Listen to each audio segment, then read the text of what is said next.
Good Morning Business. French Tech.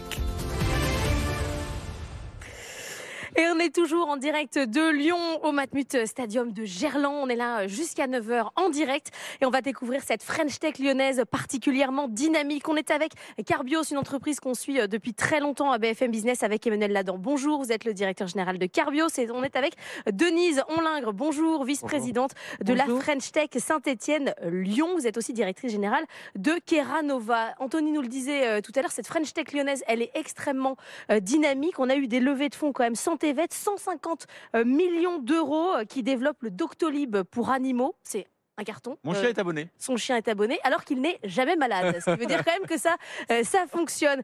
Qu'est-ce qui fait, Denise Onlingre, que cette French Tech est particulièrement dynamique? Avalanche de prix au CES aussi. Ouais.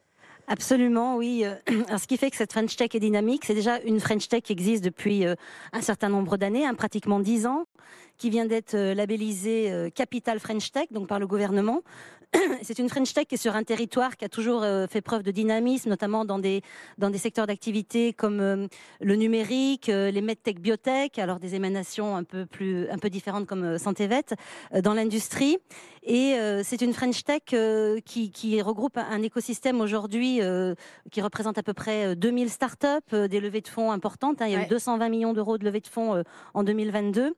Et qui a su activer autour d'elle tout un écosystème d'entrepreneurs, puisque moi je suis entrepreneuse à la base et investie dans la French Tech. Vous êtes modeste, mais je rappelle que vous développez des robots chirurgicaux pour la cataracte. Oui, tout à fait. Donc je fais un petit focus sur Keranova, puisque on a aussi, je suis arrivée à la French Tech en tant que consommatrice, si je puis dire.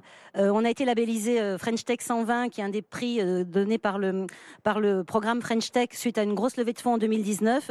Et effectivement, on a démarré il y a 7 ans, nous étions 5, aujourd'hui nous sommes 45, implantés à Saint-Étienne, avec une innovation de rupture dont on a l'ambition qui va s'imposer sur le marché de la chirurgie de la cataracte dans les années futures. Alors, autre innovation de rupture, on va en voir plein aujourd'hui sur cette matinale. Tout à l'heure, on sera avec Symbio notamment, mais là, on est avec évidemment Carbios, qu'on connaît bien, effectivement, comme le disait Laure, à l'antenne de BFM Business, car on vous a reçu plusieurs fois. On adore. C'est-à-dire, c'est au début une deep tech qui est devenue aujourd'hui une French tech industrielle. Vous mangez le plastique et vous recyclez. Vous avez trouvé en fait des enzymes qui permettent de recycler à l'infini du plastique.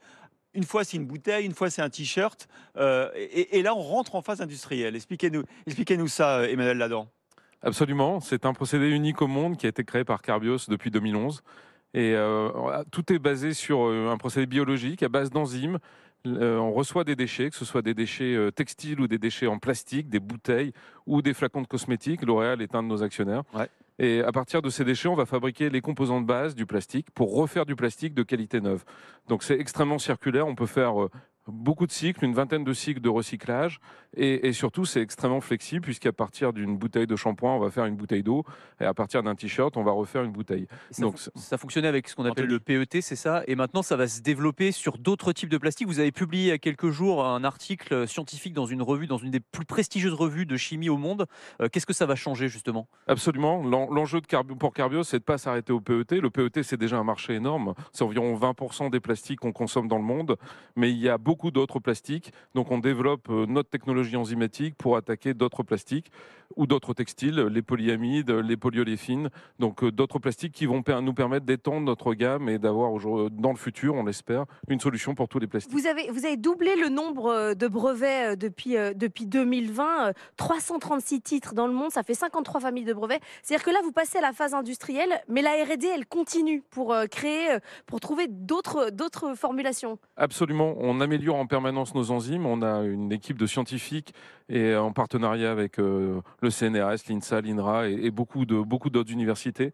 On travaille pour améliorer nos enzymes et faire en sorte que les enzymes sur le PET soient encore plus efficaces, mais aussi faire en sorte qu'on trouve des enzymes qui puissent faire la même fonction sur d'autres plastiques. Alors vous êtes à Catarou, près de Clermont-Ferrand, avec un site industriel. Vous savez qu'on pose souvent la question à nos invités en ce moment, est-ce que vous allez aller aussi aux États-Unis, profiter de l'IRA américain, parce que Vous êtes un peu dans la cible quand même. Vous êtes évidemment sur la décarbonation de notre économie, sur le recyclage. Est-ce que ça vous traverse l'esprit parfois? Alors, notre première usine, elle sera en France. Elle n'est pas dans la région Rhône-Alpes. Elle se monte dans le Grand Est. Ouais. L'objectif, c'est d'avoir 50 000 tonnes de déchets Oh là là, produits dès 2025. Ça fait environ 2 milliards de bouteilles ou 300 millions de t-shirts. c'est génial. Mais l'enjeu de Carbios, c'est évidemment de déployer notre technologie à l'échelle mondiale. Et on vise évidemment tous les marchés européens, les marchés nord-américains. Et puis Mais pas d'usine là-bas. Et vous n'allez pas rester dans la vallée de la chimie? Là, il y a une Oui. histoire quand Alors, même là, dans la région. Pourquoi pas déployer aussi une usine dans la région? Mais en fait, notre vision, c'est de licencier notre technologie Bah oui. et essayer d'avoir le plus rapidement possible des capacités industrielles un peu partout dans le monde. Est-ce que c'est une caractéristique de cette French Tech lyonnaise d'avoir autant d'industriels et on va voir tout à l'heure, on ira chez Symbio, de voir comment ces startups deviennent les usines du futur, comment from scratch on développe de nouvelles industries en France. Est-ce que c'est très fort chez vous? Oui, absolument. C'est vraiment une composante de la French Tech Saint-Étienne-Lyon, cette tradition dans l'industrie, et aujourd'hui qui est vraiment portée par la mission French Tech, donc le gouvernement, avec une vraie volonté de réindustrialiser les territoires. Ouais. Ça crée des embauches. Aujourd'hui, la French Tech, c'est 54 000 emplois sur des startups, donc avec un gros potentiel. Mais justement, Christophe parlait des États-Unis. Vous dites l'enjeu, c'est la réindustrialisation en France. Il y a ces débats, j'imagine, quand même au sein de la French Tech.